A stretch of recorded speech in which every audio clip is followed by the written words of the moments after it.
I'm Dr. Graham Teague. This is a brief video to demonstrate two very simple techniques that you can use now to see if you have spinal imbalances. Now it's these imbalances that cause your pain, whether you have low back pain, sciatica, neck or even upper back pain. Now the first test is very simple. All you're doing is looking at your pelvic height. So all you do is look in a mirror and note if one side of your pelvis is higher than the other. Now, there are two landmarks that you can use. The first is what's called the ASIS, which are the bumps on the front of your pelvis, or alternately, you can just place your hands on top of your hips.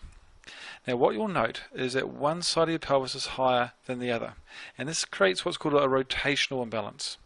If your left side is higher, you have what's called an LFP, and if you have the right side higher, you have an RFP. Now, the bigger the height change, the bigger the imbalance is occurring in your spine. And also you can look at the side view of your posture, and this is what detects what's called a tilt type imbalance, where you can have a sway back where the curve in your low back is a lot greater, or you may have a flattened spine. Now it's the pelvis which is the foundation of your spine, and it's the imbalances that are centered around here that can create pain throughout your spine, causing both muscle as well as joint tension. Now, a second test that you can use, which also confirms these imbalances, is what's called a straight leg raise. So simply lie on your back with your knees bent and then straighten one leg and raise it as high as you can until you can feel a pulling in the back of your leg or in your lower back. And then just repeat this for the other side. Now, there are two things that you will note. First that you may find is you can lift one leg higher than the other side. Now, if this is the case, then again it confirms that you have a rotational imbalance. Secondly, people should be able to lift their leg up to almost 90 degrees.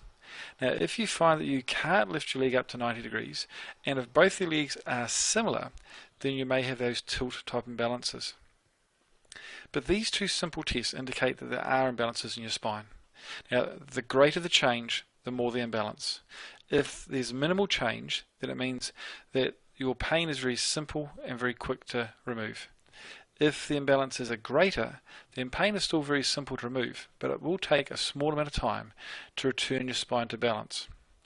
But these two tests can be used to detect your imbalances now, but you also can use them to monitor your imbalances. Long-term wise, you can use these same tests to make sure your spine stays in balance, which is important for a long-term future of being